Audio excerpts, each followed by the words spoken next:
Okay, everybody, this is part 2 of our Andy Warhol pop art Photoshop assignment.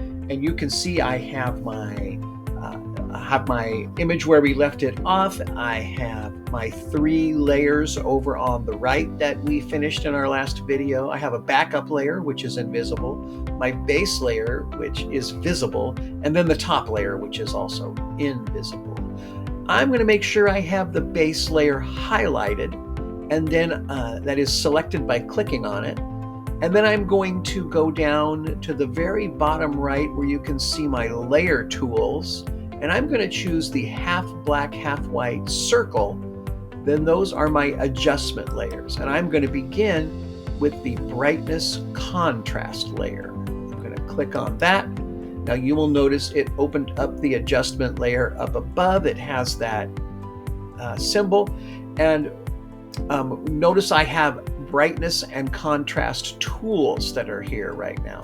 For this project, I'm going to crank the contrast all the way up to 100, and you can see how that has changed what this looks like.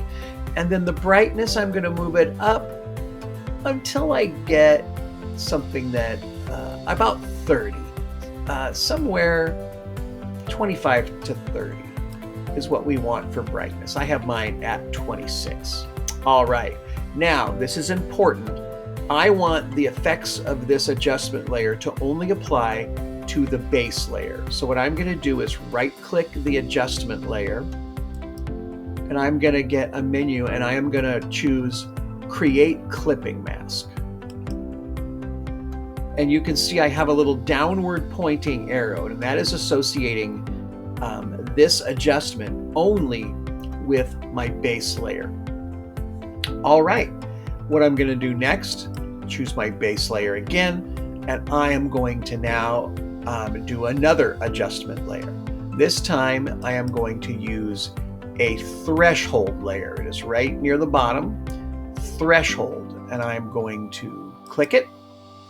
And you can see already it has really changed this image. I have now this black and white image with a lot of the detail moved out. And then I have a little adjustment slider up here that says threshold levels, and I can move it either left or right, and I can adjust what I'm doing. And I want to be able to recognize, in my case, the face. What I'm really getting is a light and dark. So what I'm going to do is do it right about there. I can see the pattern in my jacket, but I can still make out through the shadows more or less my face. So I'm going to do that one right there. Now, because I highlighted the layer, you will notice my threshold layer already has a little down arrow. It has already been made a clipping mask. So the little down arrow means it's a clipping mask, and it's pointing at this layer. Now I'm going to add another layer, and this is going to be in the menu up at the top. I'm going to click on the layer menu, and it will drop down, and I'm going to go to layer style, and I'm going to choose stroke. This is going to open up a window, and I want to make sure that I have changed whatever number is in the PX box at the top here to a 3. This is going to add an outline to my image, and it's going to be a 3-pixel outline, and I'm going to click OK. And there I have a stroke around my outline. What I am going to do now is blind my base layer, and I'm going to open up my top layer. In the next video, we're going to do some adjustments to the top layer.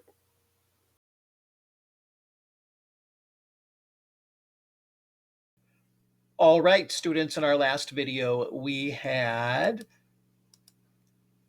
our base layer, and we had added some adjustment layers to it and made it look like this. And then we turned off all of that business, and we turned on our top layer, which right now looks like our original image. Before we add a filter, which is what we're going to do to this layer, Make sure that your color swatches on the very left here under your toolbar are set so that the foreground color is black and the background color is white. If they are any other colors, you can simply click them and it will open a color selection window. And you can set the foreground to black, the background to white. All right, once you have done that, make sure that your layer is selected. You notice how I clicked in it and now it is the highlighted layer. And then what we're going to do is go and add a filter. You're going to go to Filter and then down to Filter Gallery. Once you're in the filter gallery, where you are going to go to is Sketch, and then you are going to choose Photocopy. Once you've got Photocopy, you will notice you have two sliders up here. One says Darkness and one says Detail.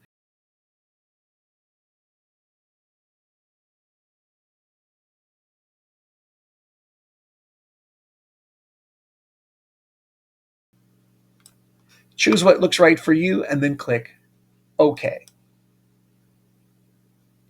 There we go.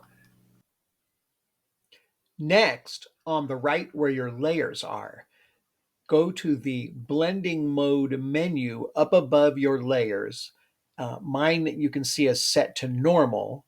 Click on that menu and choose multiply. Now you are going to add another adjustment layer. Remember the little half dark, half light circle. And this time, make sure your top layer is highlighted. And then we're going to add another adjustment layer. This is a brightness and contrast.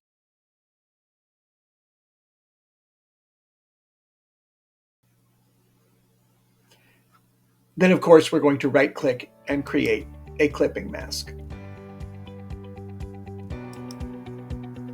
Do is click the little empty box to the left of my base layer, and now you can see the eyeball again, and I have turned on all of my layers. So there's what I have so far. Now what I'm going to do is click on the top layer, that brightness contrast adjustment layer, and then I'm going to hold the Shift key down and go all the way to the bottom, except not the backup layer. I'm leaving the backup layer blind and unhighlighted. I have selected the 5 layers in between. They're all highlighted.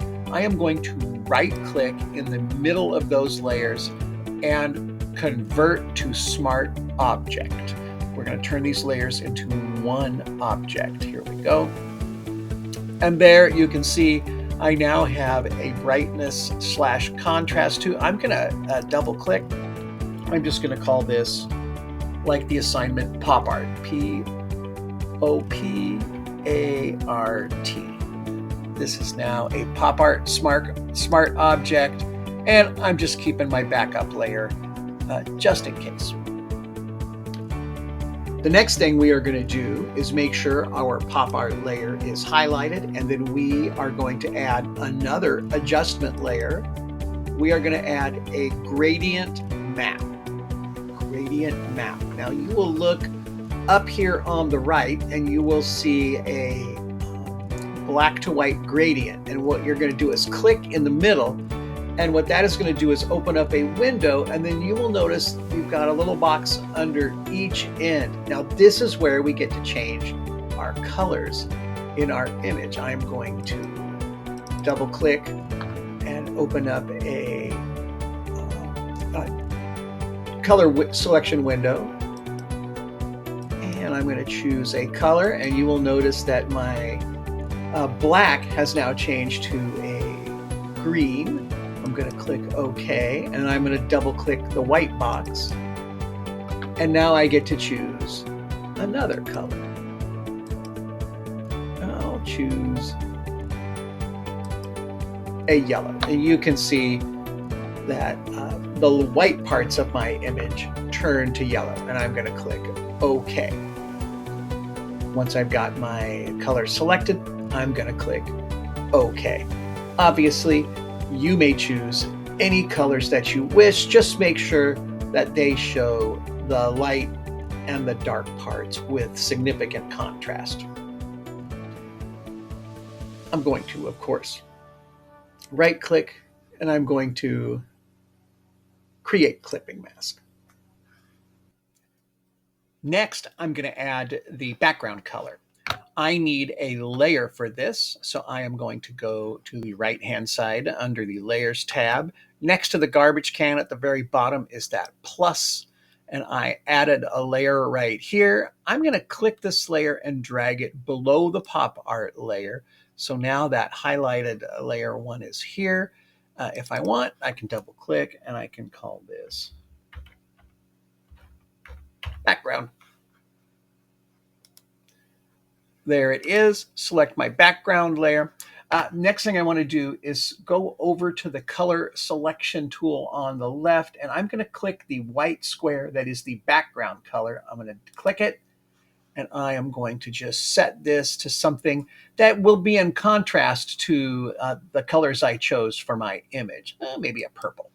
And then I'm going to click OK. Then I'm going to go to Edit. I'm going to go to Fill, and this little window will pop up, and I'm going to make sure that the contents say background color on this menu right here. And then I'm going to click OK. And there you can see I have my purple image filled in behind. Before we move on, we are going to merge these 3 layers. Here on the right, I'm going to click the top layer. I'm going to hold the Shift key down and then click on the background layer. You can see I have the 3 selected. I'm going to right click and I'm going to merge layers right here. There it is. Students, there is our last thing to do, and that is make 4 copies of this so that we can change the color combination of each of the copies and have our 2x2 pop art grid of images. I first want to resize what I have here. I want it to be half the size. I'm going to go to the Edit menu and choose Free Transform, and I'll get the selection boxes, and you're going to see a mistake that I made here. You can notice my selection boxes are outside of the artboard. And I didn't really think that through at the beginning, so watch what happens. I want this to be 50% of the original size. So I could do the free transform arrows, but it might take me a while. Instead, I'm just going to change this 100 to 50, and I'm going to do the same thing for the height. Make it 50. So up here on the bar that's below the menus, you can see a W and an H. That's for width and height, and I've made them 50%. Now, what I'm going to do is move this into the upper right corner. Now, you can see with those shoulders, it's making it a little difficult. Now, here is again another reason why we have the backup copy. For me, what I'm going to do is cheat just so we can get through this video. But this would be the place where you would decide, how much do I want to back out? Do I want to redo it?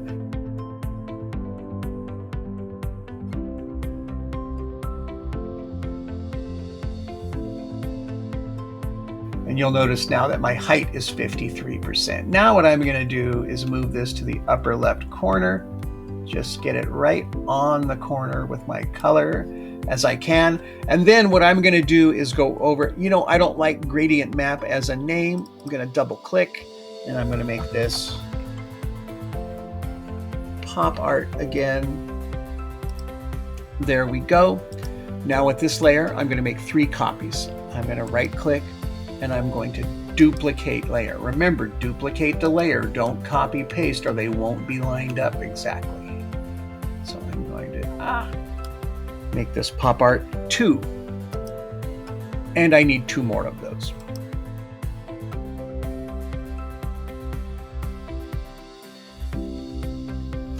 All right, now I have 4 of these layers, and they are exact copies of each other. Now what I'm going to do is just move them to the 4 corners. I want to line them up so that they overlap maybe a little bit. You can also use your arrow keys and then make them fit as best they can.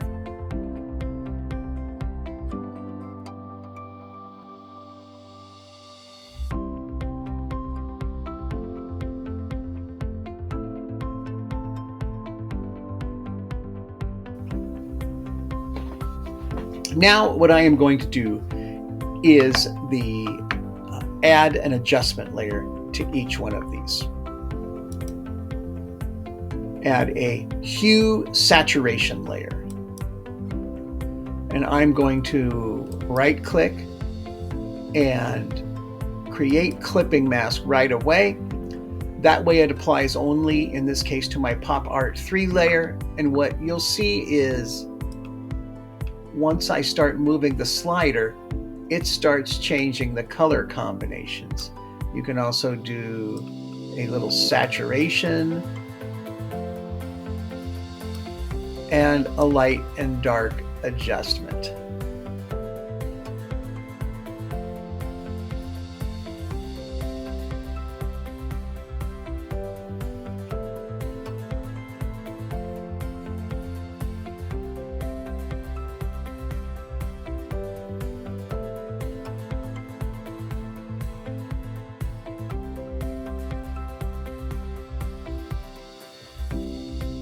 Once you have this, your assignment is done. You've got your original color combination and you have hue saturation layers to make up the rest. Make sure you file, save your masterpiece to your personal folder, and then to turn in to Canvas, make sure that you file, export as, you're going to export as a PNG. And you can see the menu up here shows you PNG and export.